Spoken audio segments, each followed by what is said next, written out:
Welcome back, everybody. It's time for more.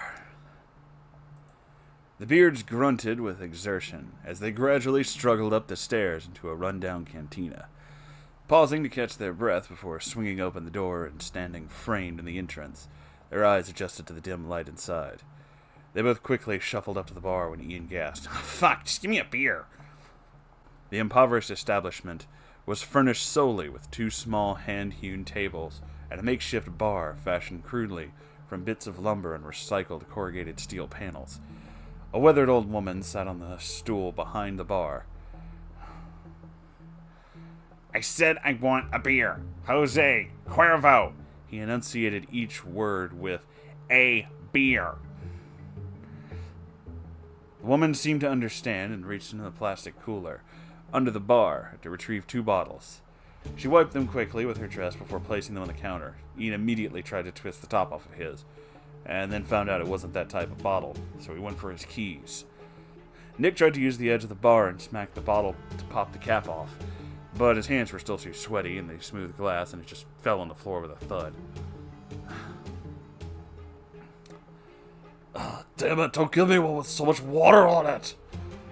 Nick shouted as he made a gimme gesture with his hands. Ian managed to find his Shinkigi no Kyojin bottle opener / keychain. I don't know what that is, but it worries me. The old woman pulled another beer from the cooler and made a show of wiping off the water before handing it to him. At this very moment, she walked into the cantina.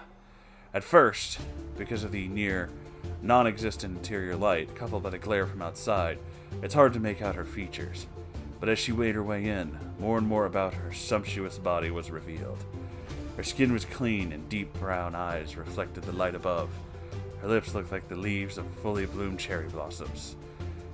Were she to smile, it would have brought the satisfying image of maple syrup perfectly being poured on a freshly microwaved frozen pancake. You have a way with words. Their eyes traveled to her bosom, straining as it was against the material of her simple camisole top. A pair of perfectly ripe shaved coconuts. None of that gross hair. The fuck? Bouncing slightly as she moved. Her arms weren't too fat and perhaps held hints of muscle, no doubt from years of menial labor. With every step, with every swish of her long skirt, it was clear her hips were dying to break loose and run free on her thoroughbred legs. What the fuck? Ian exhaled a long stream of vape fog through pursed lips as he stared at her intently. Nick was the first to remove his fedora and offer, "Your profound physical appearance is stunningly beautiful, milady."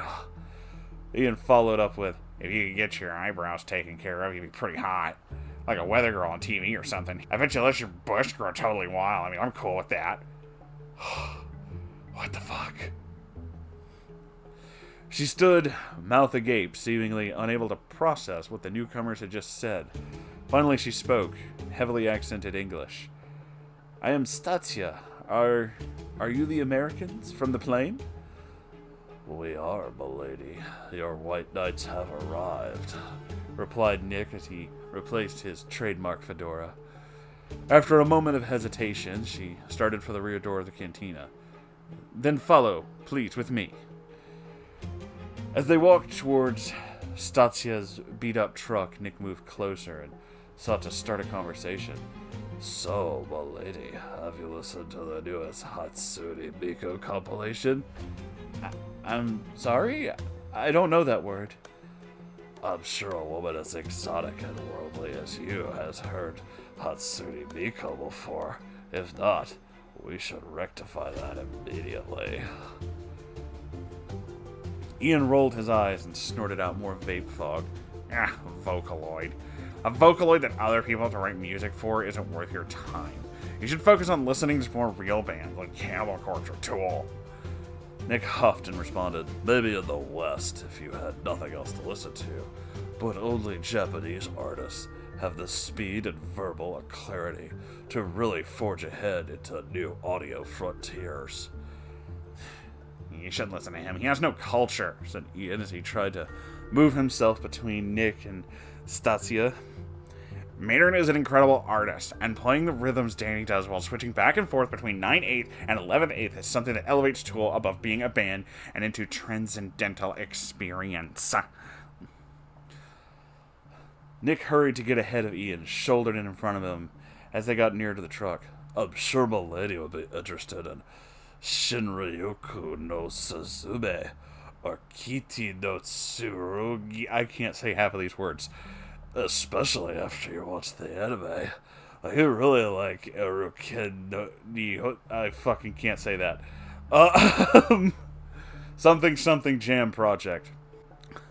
Speaking as an Asian male, you're just infatuated with a music from a culture that you have limited understanding of. You're unable to conform or assimilate with your own culture's musical zeitgeist because of social trends, so you seek an exotic and ultimately different form of music to escape from the harsh reality of lamestream media. Unless you're born in Asia or raised in Asian households, you can't fully appreciate Asian culture. Really, you should watch Kodo Gaisu if you want later. I could show you some episodes on my phone. We could. Nick was abruptly cut off by Ian. If she wanted to watch a plot revolving around the machinations of a high schooler without any deeper meaning, he reached into the driver's side door of Statsia's pickup and gripped the handle. Hagane no Renjikansushi, I have no idea what the fuck that word is far superior when it comes to addressing the issues the anime deals with, and a much more serious protagonist and plot. Gritting her teeth, Stasia looks back and forth between the two. We should just go now. Ian doffed his fedora and pulled the door open. Of course, my lady. Allow me to get the door. Your chariot awaits. Despite the sweltering heat, a shiver ran down her spine as she had to slide past the gentleman holding the door. He shoved the door shut and scrambled around to the hood of the truck, realizing too late that the first one in the passenger door would have the coveted spot directly next to M'lady. We're going to cut this one here because the next chapter starts. So, thank you all for watching. I hope you're enjoying this. This is quite a fucking story. If you have your own story you want to send in, send it to r/Moonhorse Stories. I check it every day. And make sure you like, comment, and subscribe. It helps the channel grow. Also, if you want to keep the lights on in here so I can keep doing this, you could donate to my Patreon, or you could buy something from the merch store. There's always new stuff in there. The links to all that and more are in the description down below. And every Saturday there's a live stream. So I'll see you guys there, or whenever. I love you all, and I'll see you in the next episode. Goodbye!